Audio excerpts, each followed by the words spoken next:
অহা 29, 30, 31 মাৰ্চত তিনিদিনীয়া কাৰ্যসূচীয়ে আমি তিৱাৰ সাংস্কৃতিক মহোৎসৱ আয়োজন কৰিছোঁ।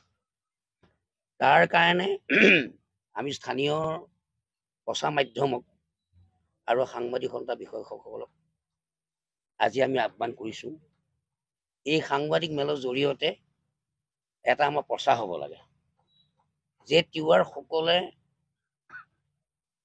বিভিন্ন জাতি জনগোষ্ঠী অসমত বসবাস কৰা সকলোৱে সাংস্কৃতিক মহোৎসৱ আয়োজন কৰিছিল, কৰি আছে পৰম্পৰাগতভাৱে। আমিও বিভিন্ন সময়ত বিভিন্ন সাংস্কৃতিক অনুষ্ঠান পাতিছোঁ, কিন্তু তিৱা সাংস্কৃতিক উৎসৱ আমি পতা নাই। আৰু এইবাৰ আমি প্ৰথম পাতিবলৈ চেষ্টা কৰিছোঁ যে অসমৰ ভিতৰত মধ্য অসম মৰিগাঁও জিলাত আমি তিৱা সাংস্কৃতিক তিনিদিনীয়া কাৰ্যসূচী তিৱা সাংস্কৃতিক মহোৎসৱ আয়োজন কৰিছোঁ। এই তিৱা সাংস্কৃতিক মহোৎসৱত আমাৰ তিৱাসকলৰ পৰম্পৰা সংস্কৃতি লুকাই থকা প্ৰতিভা লুকাই থকা সংস্কৃতি আমি বহল প্ৰচাৰ কৰিবৰ কাৰণে এই সাংস্কৃতিক মহোৎসৱটো আয়োজন কৰিছোঁ।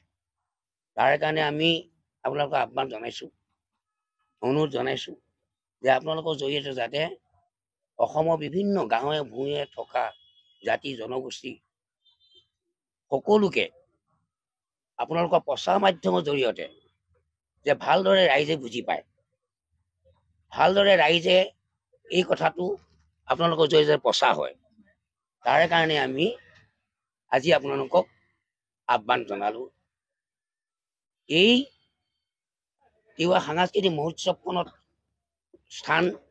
নামটো দিয়া হৈছে তিৱা ফাৰ ইন্দ্ৰেশ্বৰ দেৱী ক্ষেত্ৰ, ইন্দ্ৰসিং দেৱী ক্ষেত্ৰ, মৰিগাঁও উচ্চতৰ মাধ্যমিক আৰু বহুমুখী বিদ্যালয় খেলপথাৰত। গতিকে আপোনালোকক আহ্বান জনাইছোঁ, অনুৰোধ জনাইছোঁ, এই তিনিদিনীয়া কাৰ্যসূচীত আপোনালোকে অংশগ্ৰহণ যাতে কৰে, প্ৰচাৰ মাধ্যমত যাতে ভালকৈ প্ৰচাৰ কৰে, তাৰ কাৰণে মই আপোনালোকক আহ্বান জনাইছোঁ।